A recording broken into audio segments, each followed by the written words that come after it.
welcome Bonafide Rojas to Poetry.LA, the Bronx edition, I'm going to call it.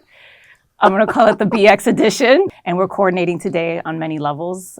We didn't even realize this. The red, the blue, the gold, the yellow. But yeah, I'm super excited because I don't really get a chance to like have the Bronx come to me as much. And so having you here and the Poesia as well. So for people who may not be super familiar out here in LA, if you just want to share a little bit about yourself as far as your relationship with poetry and how it all began. So I started writing poetry in the year of our Lord, 1994. I think it was like right around the time I dropped out of high school. I started writing poetry, and there's certain catalysts in my life that pushed it forward and I took it serious. And what I tell people is that poetry was the first thing people took me serious for. Being like this eternal class clown, all of a sudden people looked at me like, oh, okay, that was poignant, that was deeper than we thought it would have been. And from 18, after 18, I just read a lot of poetry and I decided I wanted to be a poet. I met a lot of my heroes in New York, started performing early on, and... Who are some of those heroes? Man, so, it's, if you're from New York, if you don't mention Willie Perdomo, we just think you're lying because Willie influenced everybody. But it's like, it's Willie Perdomo, Pedro Pietri, Saul Williams, Jessica Care Moore. Like, these people were a few years older than me and they put me under their wing. And it's things I always try to repay by paying it forward with like younger writers. But I had a really healthy scene to be cultivated in. I was the youngest one, I think, in the scene in Brooklyn that I used to go to. And then I started going to the Nuyorican a lot for a lot of things. And next you know, there's this whole generation, second generation of Nuyorican poets, and it's Mariposa, it's Caridad, La Bruja, it's Lemon, it's Flaco, and there's this whole crew of us. And, I think we all found our niche in it. And I have to mention Tony Medina because Tony was such a big influence on me in terms of like writing and publishing and taking reading and writing very serious. And that's something that I always give him credit for. Like before he went off to like teach at Howard, he was always in New York. So I always tell people that Willie and Tony were really heavy influences on me growing up before like I carved things out and started reading a bunch of other writers that aren't alive and things like that. And you started doing slam poetry for a bit. I started slam when I lived in Chicago. Chicago definitely had a huge influence on my writing because I was able to look at New York from outside in. And when was that? That was 01 and 02. I was in 01, 02. And then we had my son in 03, and then we moved back to New York. And, then after that, life changes a bit. You have a kid and... Right. You still write, but that's when I started the band. I started the band around the time John was born because I didn't want to not do something because my son was around. What was the name of the band, by the way? The name of the band is called The Mona Passage, and I found the name in a dictionary. It said the Mona Passage, and it's the strait of water that separates the Dominican Republic and Puerto Rico. And I was like, oh. I was going to ask how do you create that balance between, music, like creating the music, producing the music, and then because I know that you steer that. You steer the Mona Passage. Yeah. You're not just the captain of the ship. You are the captain of the ship. You're not just a guitar player. You're also steering the ship. And how do you navigate that? Plus making time to write. And then on top of that, when I talk about Grand Concourse Press, when that started, the balance was really at a point where I have to like kind of shut poetry down in my head for a little bit because I have to access everything to like write music and write lyrics and put things together and then push records together. The press was just me taking control of my output and not necessarily needing someone else to tell me that we have to wait 2 years to put a book out. And I'm just like, no, I've seen how that works for people. Like, here's a book I put out, it's brand new to you, and it's 3 years old, and some of those poems you may not even like anymore. When we look at the idea of doing it yourself in music, which is completely celebrated, If you put a CD out and you put it all together and do a tape and you tape it and you give it to everyone, it's completely celebrated. But then when it comes to literature, people kind of give you this weird look about, well, you publish it yourself. I go, yeah, I published it myself. And I think what I think is because the oversaturation of the market and sometimes the products that people put out are not really good, or they don't have a critical eye, or they're not too meticulous enough, or the cover is really bad. It's real simple things like this where it's like I've been really, with all the covers except for Pelo Bueno, all the other ones, I've tried to maintain a certain relationship with the book that comes after that. Renovatio was really different from When the City Sleeps, but they both were both white covers with red text and black text, and that's what I wanted the relationship to be. Notes and Excelsior both have the same font, which is called the Phosphate, which I really like it, even though it's part of a different baseball team, but that's a whole other series of conversations. But it was me paying homage to everything that I did before that, and you know, Excelsior is a 20-year retrospect. Pelo Bueno came out in 2004. Wow. And I'm like, that was 20 years ago? What? Do you feel old? No. Do you feel old? Do you feel when you say this is a retrospect? I'm just curious. Like when you were putting it together, where you were like, oh, wow, this has been 20 years. Like, I'm just curious. And I asked this because when I read from my first collection, I actually can hear a very young, angry graduate student. Like I hear the 20-year-old, and I'm not dismissing that. I'm not invalidating that, but I can hear it in the words. And so, not that I cringe when I read my own work, but like I can hear it and I'm like, ooh, like, yeah, it's not like, why was I doing this? Right. Yeah. Like, why did, you know, so I asked that, right, in jest, but also in seriousness, like when you put together a collection like Excelsior, where you're kind of like, it's a retrospect. I edited things. I made some poems shorter. I made some poems longer because they're my poems. I can do whatever I want. And, you know, in the tradition of E.E. Cummings, one poem could be shattered all over the page, and then you see another book and there's one big block of text. And I'm like, oh, okay, you can do whatever you want. It's, you know, and those are the things that I feel like are important for writers to constantly push themselves in. Like, don't be ashamed of the poems you wrote. Be happy that those poems still exist. At my funeral. Red is the color of my name. I heard it once in a dream 20 years ago. Now it's an echo throughout my body. Red wasn't always my favorite color, but only after I transformed the meaning of it and my last name did it take on something new. I thought about creating a myth, something that would be synonymous with me. That's how the Red Sox came to be, why I wear red accents, and why I own a cherry red Gibson Flying V and a SG. Further cementing my love for the color, I'm sure I'll be buried with all my red collectibles unless my son says otherwise. And all of that is to say that at my funeral, I hope it's a nice day where the weather cooperates. Maybe on a Friday. Everyone should be wearing red socks. Hopefully the same kind. But I won't hold people to that kind of rigid request, but red socks is the only request. At my funeral, see who's crying. See who's laughing. See who's not doing anything. The ones crying, I probably owe them money. They're not ever getting it back. The ones laughing are telling an outlandish story about me. And the ones who are doing nothing, ask them, how did you know him? I can't control what people say about me, never have, never will. The stories I've heard are 99% about their perspective of me and not actually about me. Because if it doesn't include my amazingly witty charm and amazingly beautiful hair, it's probably not true. Because I'm not taking credit for a crazy story that includes aliens, cows, and Republicans. You'll know who to go to when it comes to stories about me. Make sure my best friends say something they don't like public speaking, but put them on the spot. I know some will be sweet, and some of them will clown me and say, he had to be first. Now who's going to write the great eulogy at my funeral? Because that's what poets do now. We write birthday parties, weddings, and funerals. I'm sure my graffiti crew, TCK, will say something about me, but don't let them try to roast me for too long. I know someone will say something ironic about my long hair being out of style, even though 95% of them are all bald now.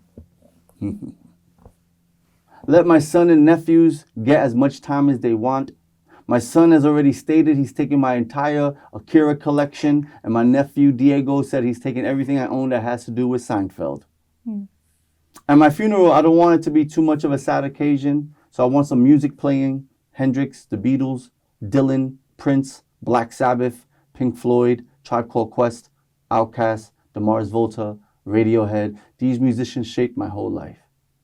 Please pick out beautiful photos of me and print them out nicely. I've seen horribly pixelated photos with weird clouds, angel wings, and very questionable positions at some funerals. So let's not do that unless it's on purpose and there's a backstory with it. If there's a story, you can do it forever. At my funeral, tell me which of my exes and lovers show up. Who's wearing red to be scandalous? I have a few ideas, but I want to make sure they live up to all the trash talking they've been saying all these years. I hope it's as dramatic as I imagine. I want to hear the screams, the tears, the adios meals, and maybe I'll even come back to life for a second to be like, look at that. Know that I'll miss you all, and I tried to be that guy for you.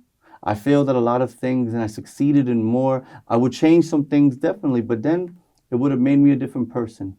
And I like who I became at the end.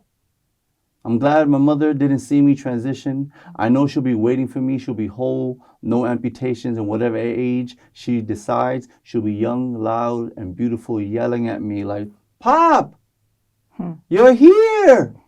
Bendito. It's okay now. We're together again. What do you want to do? Ma, I'm just so happy to be here. I missed you so much. When you were putting together Excelsior and you're looking at the trajectory of your work, like what are some of the things that you focus on? Do you when you look at it and you're trying to pick about, okay, this is the new, this is the collected, this is old poems or newly edited ones too, which I think is great. Getting ideas already from that. Do you take a step back? Have you been able to like pull the microscope back and see like, oh, these are the things I tend to focus on? So you know what I think? I think about when I was editing, I think about when we look at Neruda post, like after he passed, or post at the fact that he was a Stalinist. And at that point in time, it might have been a good idea. And then years pass and you go, you know what? Maybe a Stalinist wasn't a good idea. Because, you know, all these things are hindsight 2020, right? Like your political affiliations and, you know, what you want to talk about. And so what I was doing with Excelsior was like, okay, like one of the poems is called Life Untitled, and I've always loved it. But I never, in Bella Bueno, I didn't do what I wanted to do with fonts. So here, like, if I'm mentioning font designs, and so I'm changing the things up on the page the way I would have wanted to do it. So I'm using wingdings, and there's wingdings in the poem, you know, and it's like wingdings. Yeah, I know. It's wingdings. This poem is from 2003. Like my Mac had wingdings, and the hieroglyphics. Isn't it wingdings the hieroglyphics? Hold on, I'll show. Yes, Isn't it that? Yes, I'll show you. That's what I always think of. Because it was talking about how I let poetry be this representation of my life. And it was, you can laugh all you want, but there's there's the wingdings right there. Yo, that is wingdings. Yes, well, you know, so like I was using, so everything here was, and don't get, you know, I'm not trying to get into like my Dadaist period of like writing poems all over the place. Those poems are stacked somewhere in a closet. And, but I think it allowed me to look at these poems and go, man, you survived. You know, there is one poem that I wrote when I was 18 that's never been published, and I thought about putting in Excelsior, and I was like, no, I still want to leave it in the ether. Yeah, no, I like that not everything needs to be published, because some stuff is just meant to stay in the ether. Yeah. So in reference to what you're saying about re-editing, so when I pick up Bella Bueno and I see 25 years in this book it's called 45 years in, or 20 years in the making, a remix poem. 45 years in, I remember reading it 20 years ago and being excited because of how I put it together, and I'm making all these pop culture references, and I feel like that's when I started really getting the pop culture things, was around that time. Now, I'm like, oh yeah, I love all these things. Oh, you know what? Maybe not use 10% of Tom York's voice, but 10% of Jeff Buckley's voice, because that's who I actually wanted to mention then. I don't know why I didn't. Maybe I just wanted to give Tom York a shout out, but you know. But I also have the notes, like I did in notes. There's a 157 reference notes in the back that I think I'm gonna keep doing that for as many books as I can, because I just feel like it allows people just a whole other perspective of how to look at the things or something they don't understand. That entire collection is about Puerto Rico, and I know that's also a really big part, something that you and I have in common, of how our writing is an extension also of our Boricua identities, and how we use poetry to really, at least for myself, try to engage the world in the politics and the ongoing politics of Puerto Rico. This book came out of, the constant visits I was doing after 2015. It was like 3 a year, 3 visits a year, 3 weeks at a time. And after Juan Flores, the Professor Juan Flores had passed away, that shook me a bit, because it was a brain aneurysm and it was really random. And then there's a bunch of conversations in here of just like letting go of my parents, and just like my father was already deceased, and my mom was, after this, she was hospitalized and she passed away the year after. But it gets to this point where, I'm pretty sure I told you, I didn't think I was going to write this book.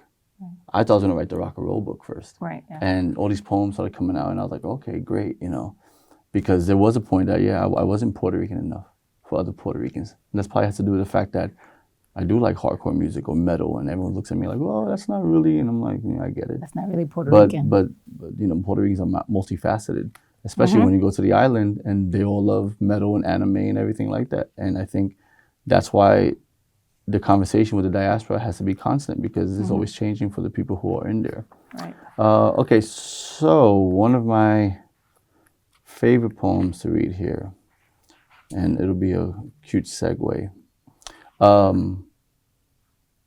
I love making my son the protagonist, or at least mentioning him a lot in a poem. Shout out to John. Yeah, John. Right now, he's currently in San Francisco auditioning for another conservatory, and this is his last one. We hope he does well. But this is called John Pablo Rojas is a comet crashing out the sky. I stand among the dead flocks of birds shaped in V formation at Grand Army Plaza, atop of the weeds in the concrete, in the packed streets of Times Square, in the South Bronx, he came crashing out the sky. Beneath the streets, beneath Woodlawn Cemetery, beneath the pigeons, beneath the skyscraping towers of capitalism, farther down among forgotten demigods, formerly elected officials, and washed up rookie baseball players, staring into the black, beyond the street and block, beyond the bridge and river, beyond the borough and island, over genocide and gangbanging, corruption and city officials, consumption and consumerism, underdeveloped communities, malnourished imaginations, corporate gentrification versus community salvation, next to safe deposit banks of safety-depending pockets of the poor, next to dilapidated condos of the tiny dreams, the trust-funded education, the greed dripping from their tongues, everyone's trying to leave their immortality in my mouth, inside a Century Park Cemetery in the middle of my skull. They're trying to chop my hands off, chop my head off, and buy my body parts. Everything is not for sale. Among the leaders with blindfolds on, in the man-made cities in the skies, with the man-made titles of world dominations, in the corrupt police precincts, in the very overcrowded jails, in the racist American court system, with the organizers, the activists, the drummers, the poets, the painters, the dancers, the rioters, the musicians, the migration, the lawyers, the strap hangers, the running lost, the mothers of dead children, the orphan children, the wind from the Gulf of Mexico, reminding me of a memory of South America. And I see these ships with names of dead generals, and I'm supposed to be happy when they say they come in peace, and the ocean is dead still. And all that I carry is an empty briefcase for possibility. With my heart, my fears, I count the planets. I see the moon being master and servant. I see 6 sea serpents and 6 black hawks looking like shadows. And then he crashed out the sky with nothing. No name, no breath, no voice, naked, hoping to come home to a better world, to a better me. And when he arrived, he was so beautiful. I know that you finished with Excelsior, and I know you're still touring with it and you're reading from it, but also with Mona Passage, you just did a film score. Yeah, the film was an independent short film called Persons Unknown. It was directed by Andy Keir and written by Andy and his wife Gina. They're like Renaissance folks. Like, Andy's the editor for The Penguin, and some other Oh, like wow. real big shows. Gina is an actor and a comedian, and I did a couple of stand-ups with them. And they're like, "You gonna write poetry?" I'm like, "Nope, I'm gonna do some comedy." And they're like, "Oh," but then they asked me, "Hey, do you want to do the score?" Which I did other scores before for this Puerto Rican filmmaker Vagabond Beaumont. He has this Coney Island series. Oh. I did one under Bonafide, and then I did one for the band where he took one of our really long songs and used it for his film. Wow. Film scores are interesting, right? Because I have to like complement what's going on, and horror films are interesting because I was like, well, how do I make this guitar sound scarier? And it's all about tension and things like that. When I wrote this piece, this was, the height of every politician coming out of Puerto Rico being corrupted, being bought out. And politicians I don't think there's a good one. I'm sorry. Like, I don't know if I've been alive for a good one because something always comes out later. Of course. So this is called At the Top of El Morro. And El Morro is a structure in Puerto Rico that has been around since the 1500s. But it's also like the tourist design, it's all these things. So when I wrote this, I was being very intentful about who I was talking to. Today, we celebrate the death of the past that has haunted us since the very beginning. We mourn the living and wash our hands of all the names that tried to destroy us. The ventriloquist is on stage and we don't care about a puppet government, politicians, governors, or presidents because we can see the strings. The laws they pass rhyme with eradication, annihilation, and extinction. It tastes like rotten apples. These money-grubbing bastards are so scared of being bankrupt, yet they owe billions to other countries, say we owe billions to them. They're delusional. Their heart is weak. Their vision of the future is bleak, like an unnamed catastrophe that has scourged the island to a burnt-out cinder, inhabited by the corpses of dead corporation. Our sky is shrouded by toxic dust particles. A gold coin is placed on our tongues. We hold oil in our cheeks. We light candles for the people who never come back from war. The puppet government wears wood dentures, poison the water we drink, chemically create the food we eat, sharpen the silver spoons, pour wine into the skulls of dead monarchs, and stand there hideous and forsaken. Think of us as cattle, rattle, profit, loss, consumer. We are not here for the slaughter. We are not here for the slaughter. So when facing down the barrel of a gun, hope they're a bad shot. Hope they're not just following orders. Hope you look like their child. Hope they had an amazing day. Hope they realize you're not the person they're looking for. Hope they understand that this is not the old Wild West. Hope God intervenes even though you're an atheist. Hope they love your luxurious hair. Hope you're not holding a wallet. Hope you're not holding a water pistol. Hope you don't have candy in your hand. Hope you don't get stopped at a traffic light. Hope they don't have fear on their breath. Hope they don't think you're a terrorist. Hope they don't think you're a communist. Hope they don't think you're an independentista. Hope they don't have some humanity left in their trigger finger. Hope they haven't been trained for this. Hope this is not a reoccurring dream. Hope you wake up from this alive.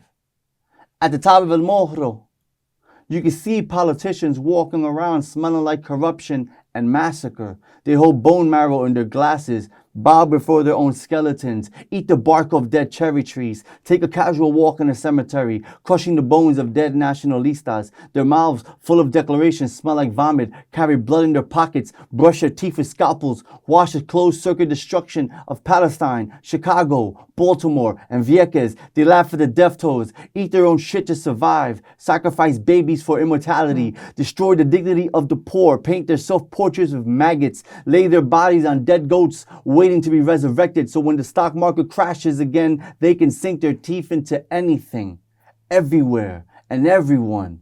At the top of El Morro, we wash our hands of their existence. We wash their hands of their name. And we walk into the ocean and bathe ourselves in freedom. Thank you.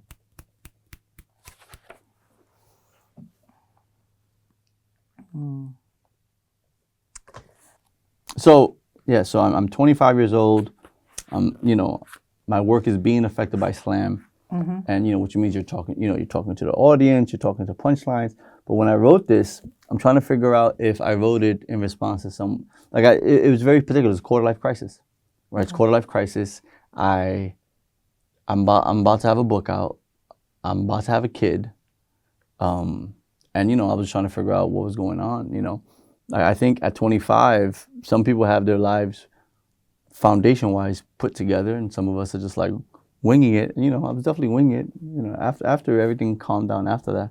But when I saw this, and I was like, wow, I read it, and I was like, most of these things are still things I relate to, which is why I was really happy about it. And because, imagine going through a whole section and go, no, I don't ride the trains anymore. Like what? I don't like Picasso or Dali no more. No, it's like, But yeah, so this is called 45 Years In, a remix poem, 20 years in the making. I am still the future of my past memories, a complex simpleton, a walking paradox, sleeping beauty never to wake, waiting for Princess Charming. I'm a movable feast, the neon wilderness, the bastard child of Nuyorican poetry, a Garcia Marquez character drowning in the light, a Camus character blinded by sand, Neruda's tiny captain of a valiant corpse, and Lorca's laments and twilights of Coney Island. I'm a rock and roll Puerto Rican, Hendrix machine gun solo, the walrus, the crazy diamond, and the karma police. I'm a funky stacks bassline, Fania all-star salsa, Aguanille, a Motown's 3-part harmony, Dylan's naval delivery, Coltrane's main vein, and 10% of Jeff Buckley's voice, because 10% is better than 0. I'm a South Bronx, Boogie Down Productions, A Tribe Called Quest, Electric Relaxation, Outkast's Roses, and Wu-Tang's 36 Chambers. I'm a breakbeat that's been recycled through 90s grunge, 80s new wave, 70s heavy metal, and 60s psychedelia. I'm Picasso's Guernica, Dali's Persistence of Melting Clocks, Frida's Body Cast, and Basquiat's copyright symbol. I'm a New York City skyline with a heavy Bronx accent standing on the corner of 161st Street and the Grand Concourse. I still ride the trains because I still don't know how to drive. I don't hop the trains anymore, though. Maybe depends on the day. I never stop listening to music, and I play the meanest air guitar you've ever seen. I'm an unfinished graffiti piece, an empty spray can, a pocket full of markers, a typical city kid, a fresh superhero, and one of the 5 million hoods. Now, this really is dated. Like, I'm putting this in the poem right now. This is dated for jokes that, from a certain point of time, these are the references I get. It's going to live in infamy. I am Jesus / Weird Al, Sideshow Bob, and Be Real all in one. I'm the missing member of Bone Thugs and Harmony, the punchline of every long-haired joke made after 1995, an extra on Welcome Back Kotter, and the leader of the Black Guerrilla Army, Vatos Locos, we live forever. I'm the Puerto Rican who's not Puerto Rican enough for other Puerto Ricans. So I stand in between an obituary and Nigerican blues, trying to find a place to stand. So I created my own space. I'm not the same hands that wrote poems at 18, 28, or 38. I've gained new perspectives, allowed myself to be. I've lost family and friends, and I've grown past what I was obsessed about. I actually moved out of New York, only to return to realize I'll never really move out. I'll just keep my rent control apartment. I know there's ways to go as a poet. I've walked miles in this life. I'm still not tired. I'm not a Black Panther or a young lord. I'm not Che Guevara or Carlos Santana. Stereotypes are strange cliches. People don't really think I'm a hippie, a hipster, or a beatnik anymore, but they still have this weird opinion on how I dress because I'm from the Bronx and that's supposed to go hand in hand. But who cares? Do they remember the suit, the fedora, the pointy shoes? I miss my pointy shoes. My feet are much more comfortable, but I miss my pointy shoes. I'm not sure if I created Bonafide or Bonafide created me. I'm still dreaming about tomorrow, still loving this life I created, still crying at the movies, still growing my hair out, and this journey has been worthy of writing about, with so many leaps and bounds, peaks and valleys, highs and lows, and that's what makes it all enjoyable. It's just as hard as the day has started, but tomorrow will be easier. Bills have my name on it, but so do the books, the record, the marquee, the flyers. It's been years since my mother passed, and everything looks and feels so different now. I still write poems in my black books instead of drawing, still poetically inclined, with an artistic mindset, genuine, original, authentic, bona fide. Thank you. Well, thank you. Thank you for stopping by in your travels. I really do appreciate you being here. Thank you for having me. It's great. No, it's really good to for me selfishly to get a piece of the Bronx to come here. The Bronx edition. The Bronx edition. Poetry.LA, the BX edition. Poetry.LA BX. What? Poetry.LA BX. Go Yankees. Yes, this is payback for last. I know. Last World Series. Yes.